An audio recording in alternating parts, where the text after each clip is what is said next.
네, 오늘 본문은 히브리서 13장 1절에서 6절까지 하겠습니다. 히브리서 13장 1절에서 6절까지 우리 한 절씩 교독하겠습니다. 형제 사랑하기를 계속하고 손님 대접하기를 잊지 말라. 이로써 부지 중에 천사들을 대접한 이들이 있었느니라. 너희도 함께 갇힌 것 같이 갇힌 자를 생각하고 너희도 몸을 가졌은즉 학대받는 자를 생각하라. 모든 사람은 결혼을 귀히 여기고 침소를 더럽히지 않게 하라. 음행하는 자들과 간음하는 자들을 하나님이 심판하시리라. 돈을 사랑하지 말고 있는 바를 족한 줄로 알라. 그가 친히 말씀하시기를 내가 결코 너희를 버리지 아니하고 너희를 떠나지 아니하리라 하셨느니라. 6절 같이 하겠습니다. 그러므로 우리가 담대히 말하되 주는 나를 돕는 이시니 내가 무서워하지 아니하겠노라. 사람이 내게 어찌하리요 하노라. 아멘. 기도하겠습니다. 아버지 하나님, 오늘도 귀한 아버지 하나님의 말씀을 허락하여 주심을 감사합니다. 특별히 말세 중에 말세를 살아가는 이 시점에 우리가 어떻게 살아야 할지, 무엇을 바라보고 살아가야 할지 저희들에게 깨우침을 주시고 하나님의 뜻이 우리들의 삶 속에서 온전히 펼쳐질 수 있게 하여 주시옵소서. 들음으로 끝나지 않고 행함으로 연결될 수 있는 은혜를 우리 모두에게 허락하여 주시옵소서. 예수님 이름으로 기도드립니다. 네. 아멘.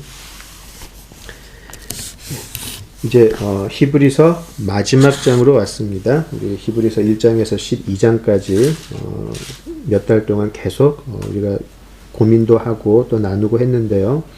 이제 13절을 들어가면 좀 실천적인 내용으로 히브리서가 마무리를 하게 됩니다. 마치 로마서 역시 1장에서 11장까지는 굉장히 교리적인 면을 다루다가 이제 12장부터 마지막 남은 부분이 실천적인 면으로 이렇게 바뀌어지는 것처럼 히브리서도 마지막 13장은 실천적인 권면으로 이어지는 것을 보게 됩니다.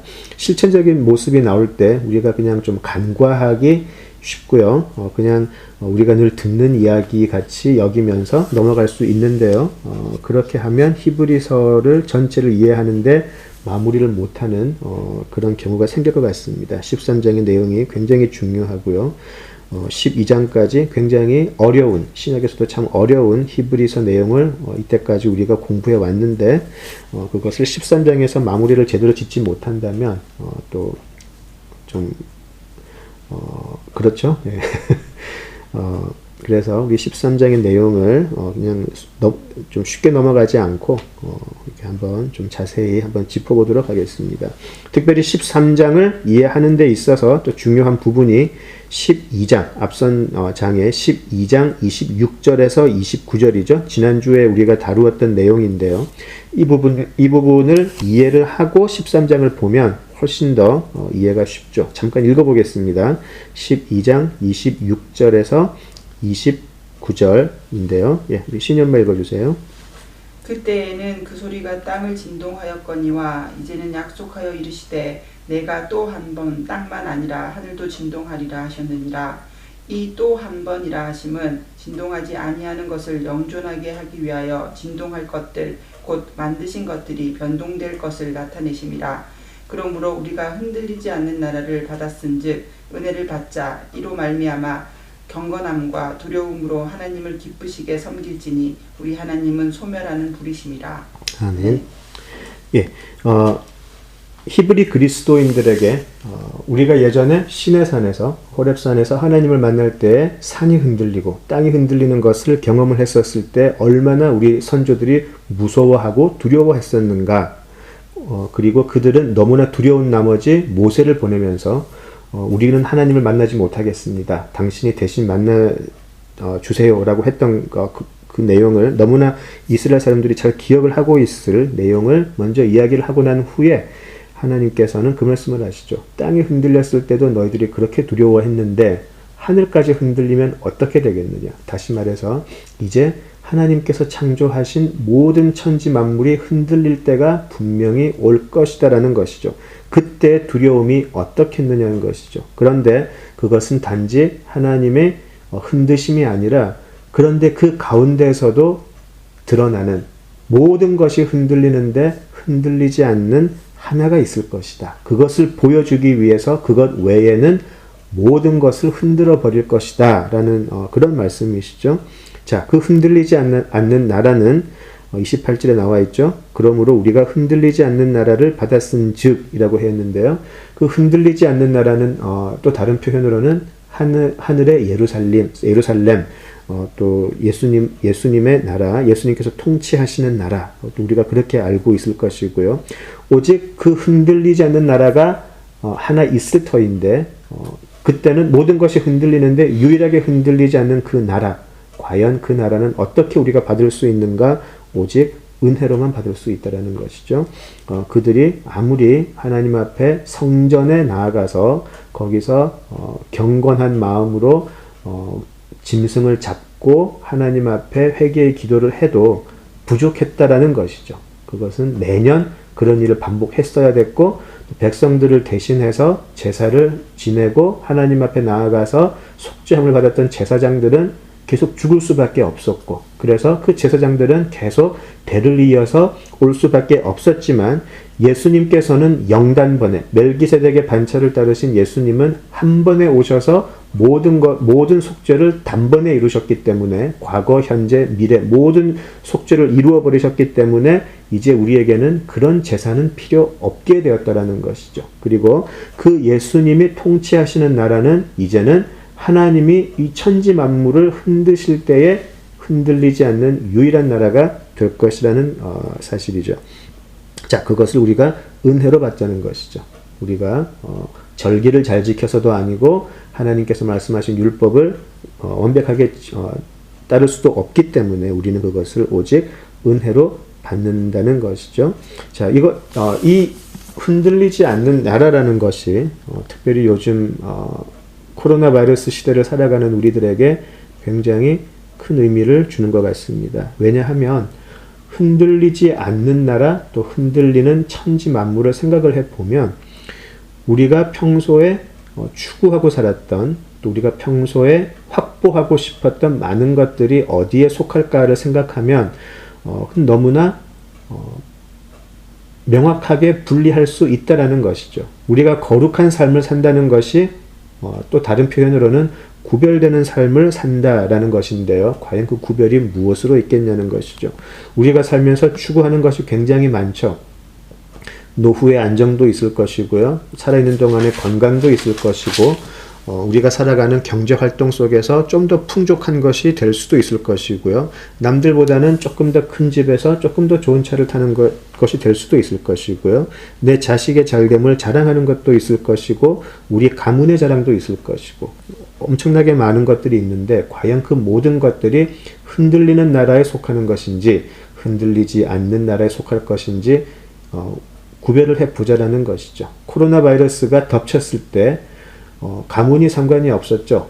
대통령부터 우리 세상 속에서 이름 나지 않은 모든 사람까지 바이러스는 구별하지 않고 그 사람들을 아프게 하고 목숨을 앗아가 버리죠. 많은 유력한 사람들이 이루어왔던 부명성 코로나 바이러스는 그냥 가져갔음을 우리가 알죠. 많은 유명인들이 코로나 바이러스로 아파하고 또 사망했던 것을 우리가 보게 되고요. 우리가 이때까지 이루려고 했던 많은 것들이 바이러스는 그냥 며칠 사이에 가져가 버린 것을 알 수가 있고요. 경제라고 하는 이것이 바이러스를 통해서 온 세계가 지난 몇 개월 동안 마비됐던 것도 우리가 보게 되었습니다. 모든 것이 흔들릴 수밖에 없다라는 것이죠. 자, 그러나 흔들리지 않는 것이 무엇인가? 지금 하나님께서 우리가 이 코로나 바이러스가 끝이 났을 때 무엇을 원하실까?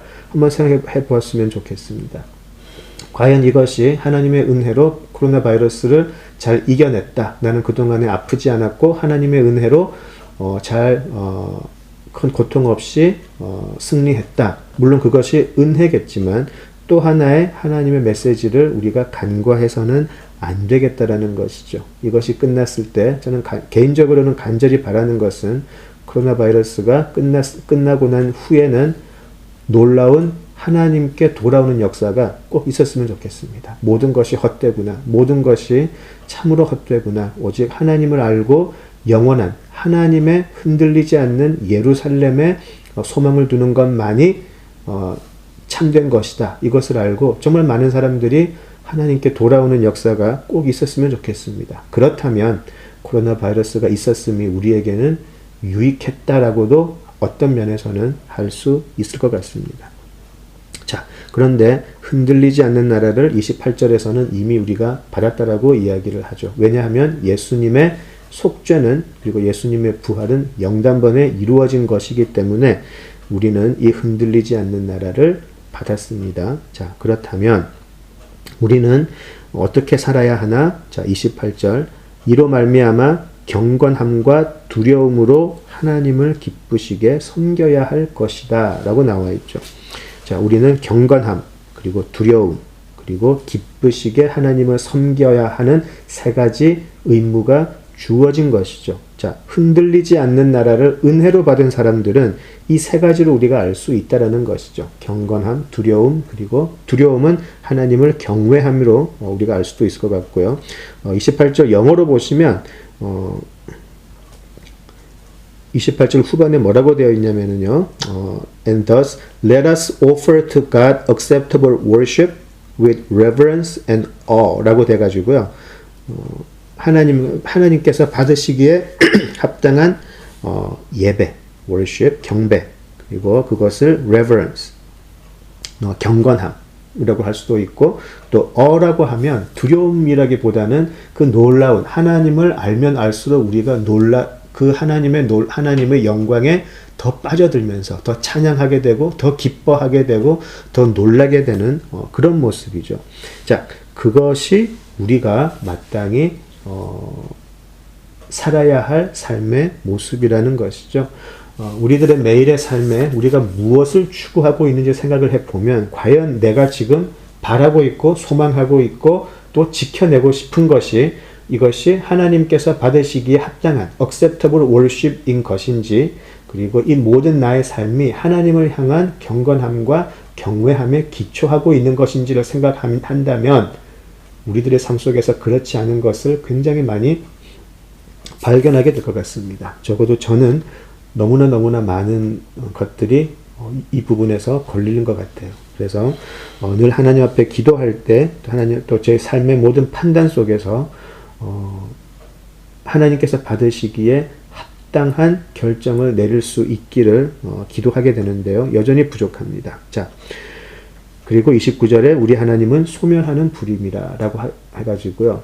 우리 성경에서 불은 여러 가지 의미가 있는데 특별히 소멸하는 불의 의미는 모든 것을 끝내버린다라는 것이죠. 심판의 의미가 있습니다. 우리가 불세례, 해가지고 굉장히 잘못 알고 있는 게 있어요. 한국 사람들이 좀 뜨겁고 화끈한 걸 좋아해가지고 성령 세례를 받아도 좀 불성령 세례를 받고 싶고 불세례 같은 것도 받아가지고 뭔가 좀 기왕이면 방언도 좀 더 뜨겁게 해가지고 남들보다 좀 더 이렇게 유창한 방언을 하고 기왕이면 남들보다 좀 더 화끈하게 믿고 싶은 그런 게 있어서 굉장히 불세례 굉장히 좋아하는 것 같고요.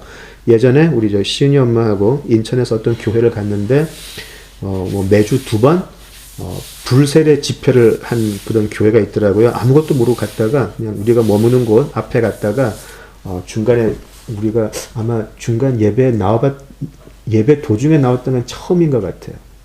예, 그런 불이 아니고요. 성경에서 말하는 불은 심판의 의미가 있죠. 그래서 성령이 우리에게 불로 임하실 때는요.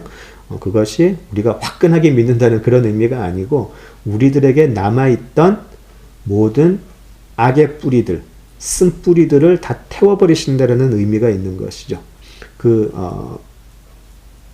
성경을 조금 더 공부를 하다 보면 그 불의 의미가 그렇게 나와 있는 것을 우리가 알 수 있습니다. 그래서 불세례를 받으면은 오히려 경건해지고요. 그 사람의 옛 습관, 나쁜 습관, 또 사고방식, 그런 곳에서 완전히 해방되는 것이죠. 자, 하나님은 소멸하시는 분이십니다. 하나님께서 이 세상을 보실 때에 그 많은 악의 모습들, 우리가 만들고 있는 세워놓은 수많은 바벨탑들, 그것들을 다 불로 소멸해 버리실 것이라는 것이죠. 하나님의 거룩함과 하나님의 하나님 되심에 합당하지 않은 모든 것을 태워버리시겠다라는 이 consuming fire, 이 소멸하는 불. 그런데 그 하나님의 불이 한번 지나가고 났는데 여전히 깨끗하게 온전하게 남는 하나님의 도성이 분명히 있다라는 것이죠.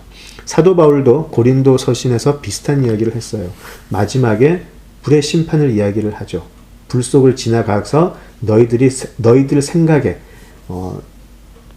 모든 공덕, 너희들이 세워놓았던 모든 공덕이 아니죠. 공덕이 생각이 나는 모든 공적이 불이 탈지 안 탈지를 한번 보자는 것이죠. 하나님께서 시작하셔서 하나님께서 열매 맺는 것이 아니라면 이 하나님의 소멸하는 불 속에 다 태워져 버릴 거예요. 그래서 이 불을 지나가고 난 다음에 우리가 우리 생각에 하나님께 영광되는 삶을 살았다고 하지만 만약에 이 하나님의 소멸하시는 불에다 타버린다 그러면 우리에게는 아무것도 남는 것이 없죠. 그러나 우리가 이 하나님의 흔들리지 않는 나라, 예수께서 통치하시고 예수님의 뜻에 합당한 삶을 살아가는 사람들이 사는 이 나라는 그 하나님의 소멸하시는 불에서 하나님 소멸하시는 불에 아무런 어려움이 없이 지나갈 것이라는 것이죠. 흔들리지 않을 것이라는 것이죠. 자, 그렇다면 그것이 13장과 어떻게 연결이 되냐면 은혜로 흔들리지 않는 나라를 받은 우리들이 어떻게 그러면 살아가야 할까? 경건함, 두려움으로 하나님을 기쁘시게 섬겨야 한다. 그것이 과연 구체적으로 어떤 것일까가 13장에 잠깐 나오게 되는 모습인 것이죠. 자, 하나님을 경건하게 섬기며 두려움으로 섬기며 어떻게 하는 것이 하나님을 기쁘시게 하는 것일까? 거기에 대해서 잠깐 나오게 됩니다. 자, 우리가 13장을 보면은요, 우리가 오늘 1절에서 6절까지 읽었는데, 특별히 1절에서 사실은 19절까지, 이렇게 전체적으로 한번 쭉 보게 되면은요, 여러 가지 이야기가 나오는데, 특별히 한 5가지 정도의 실천적인 권면이 나오게 됩니다. 1절에서 3절, 그리고 16절에서요, 형제 사랑과 섬김에 대해서 나오게 되죠. 1절에서 3절 그리고 16절을 보시면 형제 사랑과 섬김에 대해서 나오게 되고요. 예, 하나님을 기쁘시게 하는 삶의 5가지 실천적인 권면인데요. 예, 첫 번째가 그렇게 되고요. 첫 번째가 형제 사랑과 섬김. 두 번째 결혼과 성결이 4절에 나오게 되죠. 그리고 5절에서 6절까지가 자족함에 대해서 나오게 되고요. 7절에서 8절 그리고 17절에서 18절이 영적 지도자를 본받음에 관한 것이고 9절은 다른 교훈에 이끌리지 말 것, 이렇게 5가지로 구별을 할 수가 있겠습니다. 예, 형제 사랑과 섬김, 결혼과 성결, 자족함, 영적 지도자를 본받음, 그리고 다른 교훈에 이끌리지 말 것, 이렇게 5가지가 나오게 되죠. 하나님을 기쁘시게 하는 5가지 실천적인 권면이 여기 나와 있습니다. 물론 이것이 다는 아니겠지만 굉장히 대표적으로 특별히 이 히브리서를 받은 이 수신자들이 그 당시 상황에서 굉장히 중요한 5가지 실천적인 권면이고요. 또한 우리에게 동일하게 적용이 되는 내용입니다. 자, 이제 1절에서 오늘은 1절에서 6절까지 한번 보도록 하겠습니다. 자, 1절에서 3절은요, 형제 사랑하고 손님을 대접하는 것에 관한 것이죠. 자, 형제를 사랑하는 것이라면 우리들이 특별히 사랑이라는 것을 중심으로 하고 있는 우리 기독교 신앙에서 뭐 더 이상 할 말이 없죠. 그 중요함에 대해서는 특별히 우리 그 히브리서 수신자들의 당시 상황을 생각을 한다면은요, 이미 이들은 심각한 내부 분열을 이미 경험을 했죠. 유대교에서 이탈하는 과정 속에서 그들은 심각한 내부 분열을 경험을 했습니다. 그리고 이제 다시 두 번째 분열이 이미 시작되었거나 앞두고 있죠. 그 두 번째 분열이라는 것은 당시 그 초대 교회를 이탈하여 유대교로 돌아가는 과정이죠. 굉장히 비슷해요. 우리 현대 교회에서도 이 분열에 관한 한 슬프지만 너무나 자연스럽게 들리는 얘기죠. 큰 교회가 갈라지고 그리고 또 갈라지고, 자, 그런 과정 속에서 이 내부 분열이라는 것이 얼마나 그 분열을 겪고 있는 사람들을 영적으로 피폐하게 만드는지는 사실 우리 모두가 경험을 했고 지금도 경험을 하고 있어요.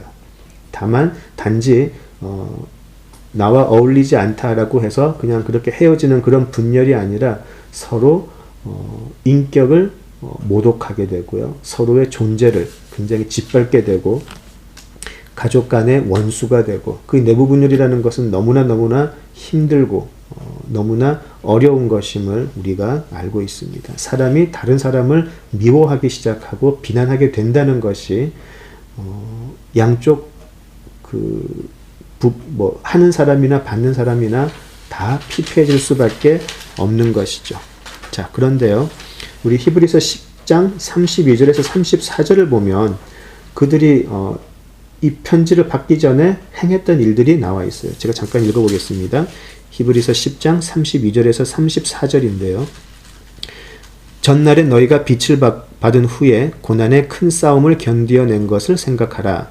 혹은 비방과 환난으로서 사람에게 구경거리가 되고, 혹은 이런 형편에 있는 자들과 사귀는 자가 되었으니 너희가 갇힌 자를 동정하고 너희 소유를 빼앗기는 것도 기쁘게 당한 것은 더 낮고 영구한 소유가 있는 줄 알미라. 그러므로 너희 담대함을 버리지 말라. 이것이 큰 상을 얻게 하느니라. 예. 히브리서 기자는 이 수신자들이 고난의 큰 싸움을 견디어냈다라고 이야기를 하죠. 그 고난이 어떤 고난이었나요? 방금 읽은 내용 중에 비방과 환난, 그리고 사람들의 웃음거리가 되는 상황이었다라는 것이죠. 나를 비방을 하고요. 어제까지 친구였던 사람들이, 가족이었던 사람들이 나를 비방하고 환난 속에 우리를 집어넣죠. 사람들의 웃음거리가 돼요. 길을 갈 때, 시장에 갈 때 다들 나를 보고 손가락질 하게 되고요. 다들 뒤에서 나를 보고 수근수근 하는 것을 이제 보게 된다는 것이죠. 그럼에도 불구하고 거기에 굴하지 않고 나같이 그런 손가락질 받는 사람들끼리 오히려 모여서 서로를 격려하고 서로를 도왔다라는 것이죠. 그것이 그들에게는 고난의 큰 싸움이었다라는 것이죠. 그래서 예수를 그리스도로 영접한 사람들이 절대적으로 소수였겠죠. 그 당시에는 절대적으로 소수인 상황에서, 큰 커뮤니티에서 모든 특권을 박탈당할 위치에 있는 상황에서 형제사랑은 그들에게 가장 중요했고 생존에 가장 중요했던 것이고요. 또한 파워풀한 영적 도구였다라는 것이죠. 형제사랑이라는 것이 단지 모두를 좋아하고 모두와 잘 어울리고 이런 것을 넘어서서 그런 너무나 핍박받는 상황 속에서 형제를 사랑함은 그들이 살아갈 수 있는 유일한 힘이 될 수밖에 없었다라는 것이죠. 아까 우리 13장 본문을 13장 1절을 보시면 형제 사랑하기를 계속하라라고 시작을 했어요. 이때까지 잘 해왔고, 그 해왔다라는 것이 단지 다른 사람들과 잘 지냈다라는 그런 의미가 아님을 우리가 알 수 있습니다. 그러한 상황 속에서도 살아왔는데 이것을 계속하라라는 것이죠. 남들이 너 왜 그렇게 믿음 생활을 하지? 너 왜 그렇게 너만 잘났다고 그렇게 하지? 이상한 그런 비난 속에서도 굴하지 않고 살아왔는데 여전히 거기에 대해서 확신을 가지고 계속 하라는 것이죠. 컨티뉴 하라는 것이죠.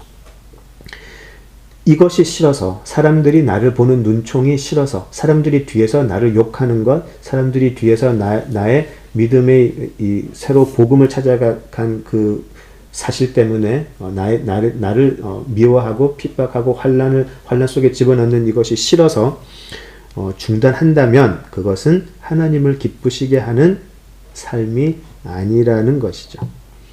오늘날 우리들을 생각을 해보면은요, 사실 동일한 주님을 섬기는 우리들 사이에서 불화와 분열이 낯선 것이 아닌 것을 우리가 잘 알 수 있어요. 슬프게도 아주 자연스럽게 느껴지죠. 물론 거짓 복음을 가르치거나 또 형제들을 미혹으로 인도하는 지도자가 있다면 그때는 단호히 배격해야 합니다. 좋은 것이 좋다는 것이 절대 형제사랑이 아닌 것도 우리가 알 수 있죠. 우리가 여호수아서에서 비느하스가 공동체를 무너뜨리는 그 많은 사람들을 전멸시켜 버렸던 것을 알 수 있고요. 그 비느하스의 용기는 사실은 공동체의 사랑이었죠. 미혹으로 인도하는 사람이 분명히 있고, 그리고 공동체에 복음이 아닌 다른 것을 가르치는 것이 있는데 이것을 보고 침묵한다면 오히려 그것이 형제 사랑에 반대되는 행동인 것은 분명합니다. 출애굽 이후 광야 생활 속에서 또 초대교회 속에서도요, 공동체를 해하는 자신의 욕심에 근거한 행위들은 강력한 처벌을 받았음을 우리가 꼭 기억을 해야 합니다. 그런 처벌이 오히려 형제를 사랑하는 또 공동체를 사랑하는 것임을 알아야 하죠. 하지만 동시에 그런 것이 아니고요.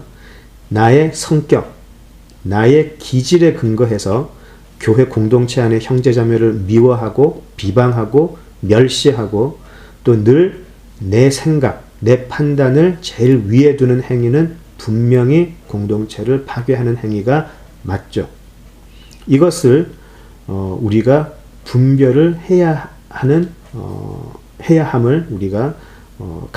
우리가 알고 있습니다. 사실 교회 분열의 많은 경우에 자신의 고집, 편견, 그리고 스스로의 의로움, 영어로 self-righteousness라 그러죠. self-righteous한 나만 옳고 나의 믿음의 방향만이 옳고 그리고 다른 사람의 해석은 다 거짓 같고, 사실은 그런 것들이 교회 분열의 많은 원인이 아니었는지 솔직히 돌아보아야 하고요.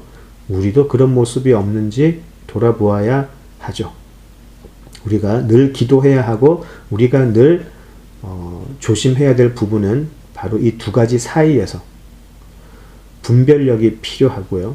올바른 판단에 근거한 공동체를 분명히 유지해야 합니다. 그래서 참된 기도의 동지라 그래야 되나요? 참된 기도의 파트너를 찾는 것이 그래서 중요하고요.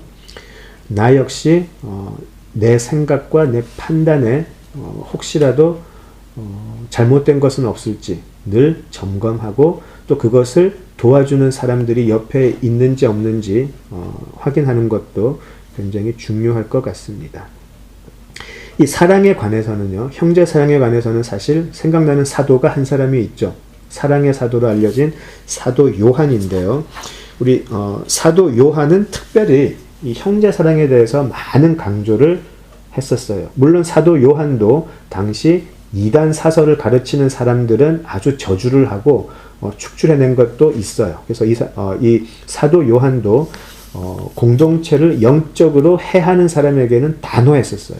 그러나 좀 영적으로 미숙하거나 좀 영적으로 스펙트럼이 조금은 다르다 할지라도 같은 주를 믿는 사람이라면 사랑해야 함을 이야기를 하죠. 왜 사도 요한이 왜 사랑에 대해서 그렇게 이야기를 했을까? 물론 그 시대적인 배경은요, 성경이 없는 상황 속에서 여러 다른 초대 그 교회, 초대 그 교회 공동체들이 하나의 공통된 정경을 가지지 않은 상황 속에서 다르게 믿기 시작하고 그리고 분열이 있기 시작하고요.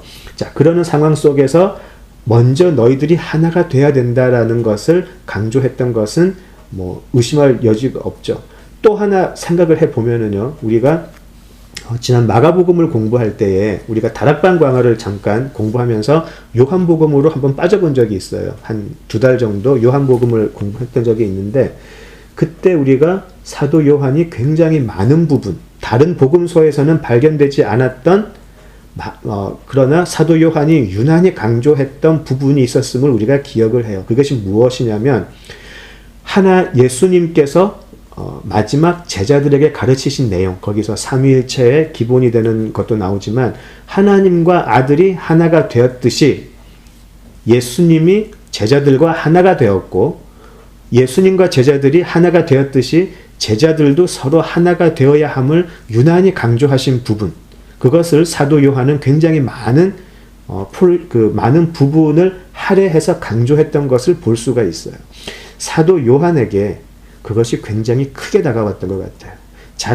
사도 요한은 자신이 다른 복음서에는 기록되지 않았지만 자신은 그 당시 예수님께 들었던 그 하나됨의 중요함을 누구보다도 깨닫고 있었던 것 같아요. 깨닫고 있었던 것 같고요. 그래서 사도 요한은 요한복음이나 또 요한 1, 2, 3서에서 계속해서 형제 사랑함이 얼마나 중요한지, 이 믿는 사람들의 연합이 얼마나 중요한지를 굉장히 크게 강조했던 것 같습니다. 자, 사도 요한이 형제 사랑함에 대해서 그 교회에 특별히 당부하는 것은 요한 1서 3장에 사실 잘 나와 있습니다. 조금 길지만 좀 읽어보면 좋겠습니다. 여기에 사실 우리가 해야 할 말이 다 들어있기 때문이죠. 요한 1서 3장으로 가보겠습니다. 요한 1서 3장 사실 다 읽으면 좋겠는데요. 3장 9절에서 27부터 읽어보겠습니다. 굉장히 길지만 우리 성경을 같이 쭉 보시면서 사도 요한이 과연 무엇을 이야기하는지, 그리고 형제 사랑하고 미워하는 것이 영적으로 어떤 의미가 있는지 좀 잘 살펴보면 좋겠습니다. 요한일서 3장 9절에서 24절인데요. 우리 시은 엄마부터 한 절씩 교독하도록 하겠습니다. 하나님께로부터 난 자마다 죄를 짓지 아니하나니 이는 하나님의 씨가 그 속에 거함이요 그도 범죄하지 못하는 것은 하나님께로부터 났음이라. 이러므로 하나님의 자녀들과 마귀의 자녀들이 드러나나니 무릇 의를 행하지 아니하는 자나 또는 그 형제를 사랑하지 아니하는 자는 하나님께 속하지 아니하니라. 우리는 서로 사랑할지니 이는 너희가 처음부터 들은 소식이라. 가인같이 하지 말라. 그는 악한 자에게 속하여 그 아우를 죽였으니 어떤 이유로 죽였느냐. 자기의 행위는 악하고 그의 아우의 행위는 의로움이라. 형제들아, 세상이 너희를 미워하여도 이상히 여기지 말라. 우리는 형제를 사랑함으로 사망에서 옮겨 생명으로 들어간 줄을 알거니와 사랑하지 아니하는 자는 사망에 머물러 있느니라. 그 형제를 미워하는 자마다 살인하는 자니 살인하는 자마다 영생이 그 속에 거하지 아니하는 것을 너희가 아는 바라. 그가 우리를 위하여 목숨을 버리셨으니 우리가 이로써 사랑을 알고 우리도 형제들을 위하여 목숨을 버리는 것이 마땅하니라. 누가 이 세상의 재물을 가지고 형제의 궁핍함을 보고도 도와줄 마음을 닫으면 하나님의 사랑이 어찌 그 속에 거하겠느냐. 자녀들아, 우리가 말과 혀로만 사랑하지 말고 행함과 진실함으로 하자.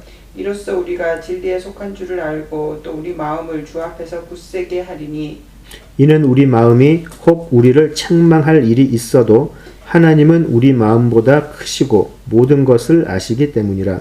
사랑하는 자들아, 만일 우리 마음이 우리를 책망할 것이 없으면 하나님 앞에서 담대함을 얻고 무엇이든지 구하는 바를 그에게서 받나니 이는 우리가 그의 계명을 지키고 그 앞에서 기뻐하시는 것을 행함이라.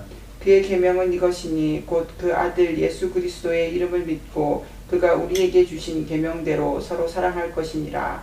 그의 계명을 지키는 자는 주 안에 거하고 주는 그의 안에 거하시나니 우리에게 주신 성령으로 말미암아 그가 우리 안에 거하시는 줄을 우리가 아느니라. 방금 읽었던 24절은 요한이 예수님께 직접 들었던 이야기죠.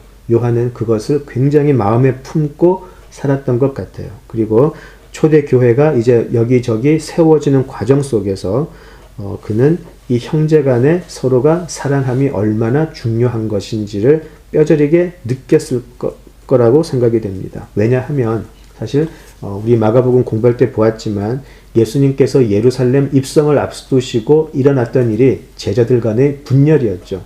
예수님은 이제 예루살렘에 들어가셔서 십자가를 지는 그 예수님의 그 십자가의 고난으로 들어가시는 길인데 제자들은 그것이 큰 세상의 영광의 길로 들어가시는 걸로 착각을 하고 제자들 간에 서로 누가 높은가에 대한 싸움이 일어나기 시작을 했죠. 심지어는 엄마까지 동원해서 예수님께서 왕이 되시면 우리 아들을 좀 그 옆에 높은 자리에 놓아달라고 좀 치맛바람을 동원하는 바람에 제자들 간에 더 큰 싸움이 있는 것도 보았고요. 마가는 그것을 숨기지 않고 그대로 기록을 하죠. 그리고 사실은 그 부분이 예수님의 사역 속에서 굉장히 많은 부분 할애되어 있음도 우리가 봅니다. 예수님께서는 분열하는 제자들에게 어떻게 섬기는 자가 진정한 예수님의 제자가 되며 작은 자를 섬기는 그 한 사람이 참으로 천국을 소유하는 자임을 아주 길게 이야기를 하셨죠. 그것을 우리가 마가복음 공부할 때 배웠습니다. 똑같은 것이죠. 사도 요한은 그 당시에 한 사람이었죠. 엄마까지 동원해서 그 세상의 높은 자리로 가고 싶었던, 같이 예수님의 제자라고 했지만 그들보다는 더 앞서고 싶었던 욕심을 갖고 있던 사람들이었죠. 그것이 제자 공동체를 분열시킨다 할지라도 자기만 잘 되면 되었던 그 당사자로서 예수님이 이 제자들 간의 연합이 어떻게 삼위일체 하나님까지 연결이 되는 것이고 그것이 하늘의 비밀과 어떻게 연결되는지를 이제 깨닫게 된 것이죠. 얼마나 중요한지를 알게 된 것이죠. 그래서 오늘 방금 읽었던 요한 1서 3장에는 그 예수님께 들었던 그 부분이 그대로 요한의 입에서 되풀이되고 있는 것이라고도 할 수 있겠습니다. 얼마나 심각하게 보았냐면요. 요한은 하나님의 씨가 그 사람 안에 들어있나 없나를 구별하는 척도가 바로 형제를 사랑하느냐 안 하느냐 거기까지 가고 있어요. 자, 이 부분을 보면 지금 말씀을 나누고 있는 제가 아마 가장 뜨끔할 것 같아요. 늘 하나님을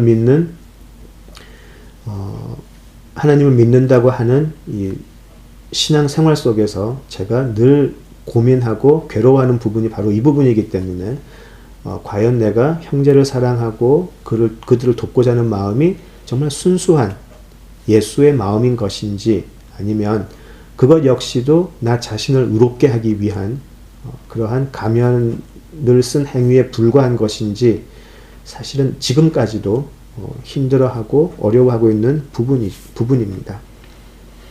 근데 사도 요한은 그 부분에 대해서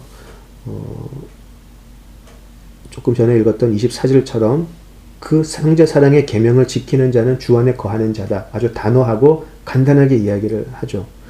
그 사람 안에 주가 거한다. 그 안에 예수님이 거한다. 우리에게 주신 성령으로 말미암아 그가 우리 안에 거하시는 줄을 우리가 안다라고 이야기를 하죠. 다른 종교적인 행위가 아니고 오직 과연 형제를 진심으로 예수의 마음으로 사랑하느냐 하지 않느냐를 따라서 저 사람은 요한일서 3장 10절을 보시면 하나님의 자녀들과 마귀의 자녀들이 드러나는데 누가 하나님의 자녀고 누가 마귀의 자녀인가 구별하는 것이 형제를 사랑하느냐 아니하느냐 그거라는 것이죠. 굉장히 무섭지 않나요? 저는 이 3장을 읽으면서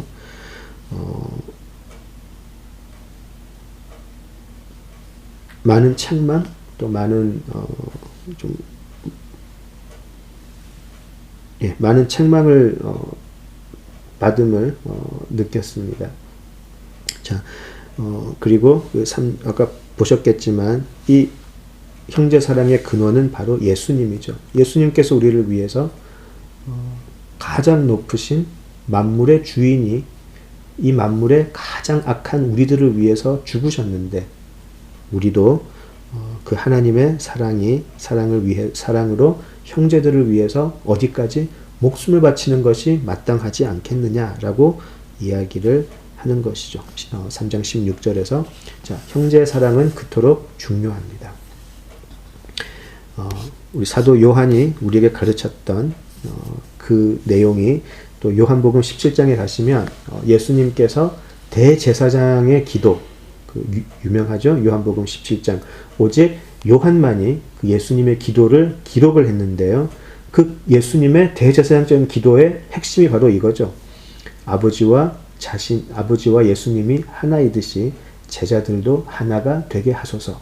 그것이 가장 중요한 것이었죠. 사도 요한은 그것을 너무나 가슴 깊이 새겼던 것 같아요. 자, 그래서 그런 형제 간의 연합이 영적인 교회, 히브리서의 표현으로는 흔들리지 않는 하나님의 나라에 얼마나 중요한 것인지를 그는 체험적으로 알고 있었다라는 것이죠. 사도 요한은 형제를 사랑하는 자들은 하나님의 씨가 그의 속에 거하게 되고 하나님께 속한 자라고 말할 수 있다. 이것으로 우리가 하나님 앞에 하나님의 자녀됨을 증거해야 할 것입니다. 오늘 요한 히브리서 13장 6절까지 하려고 했는데요. 우리 자주 그러지만 다는 못할 것 같고요. 예, 우리 히브리서 13장 다시 돌아가서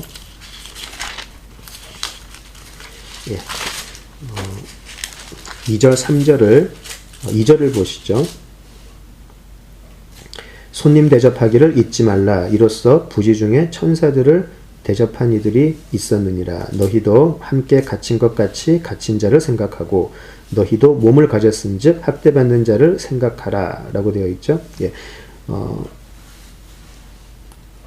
2절에 보시면 손님을 대접하면서 부지 중에 천사들을 대접한 이들이 있었다 라고 하는 것은 잘 아시는 창세기의 내용이 생각이 나실 거예요. 창세기 18장에 보시면 아브라함이 부지 중에 하나님과 천사들을 대접을 하죠. 자, 영접하고 그 대접하는 과정 속에서 사라를 통해 아들이 태어날 것이다 라는 예언을 또 약속을 받게 되고요. 소돔과 고모라의 멸망에 대한 예언을 아브라함은 그때 듣게 되죠.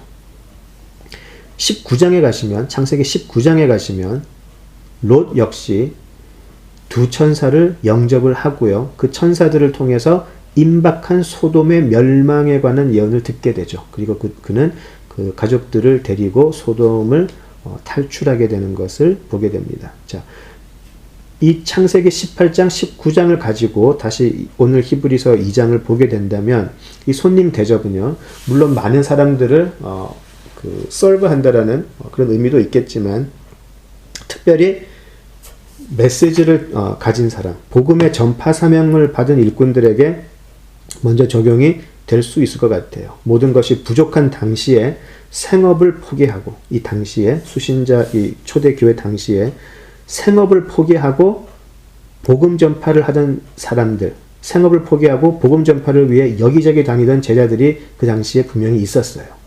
자, 그들을 먼저 영접하라는 것이죠. 그들을 영접해서 복음의 선포를 도와주는 것이 우리들에게는 굉장히 중요한 사명 중에 하나인 것이죠.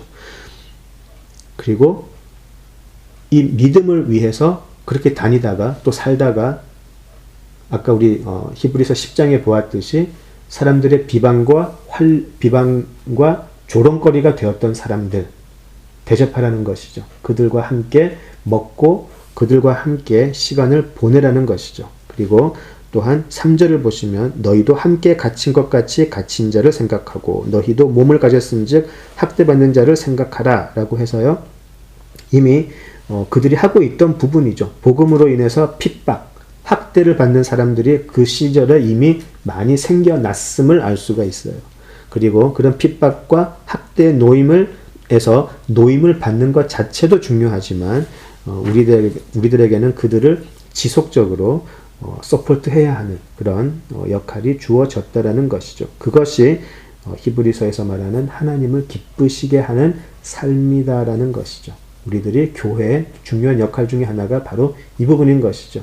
하나님의 말씀을 지키고 따르고 사는 사람들이 힘들게 살아갈 때에 그들을 도와주는 것. 그래서 우리에게는 두 가지, 복음을 전파하는 선교의 사명을 담당하는 사람들을 대접해야 하는 것도 우리들의 의무 중에 하나고요. 또 구제, 같이 믿음으로 인하여 힘들어하고 경제적으로 또 다른 많은 의미에서 핍박받고 환난받고 또 소외받는 사람들, 그런 사람들을 우리는 대접하고 그들을 섬겨야 하는 의미가 있다라는 것입니다. 그것이 하나님이 기뻐하시는 제사 중에 좀 실천적인 권면 중에 하나라고 할 수 있겠습니다. 예, 4절부터 또 19절까지 다음 주에 계속하면 좋겠습니다. 오늘은 여기까지 하겠습니다. 기도하시죠.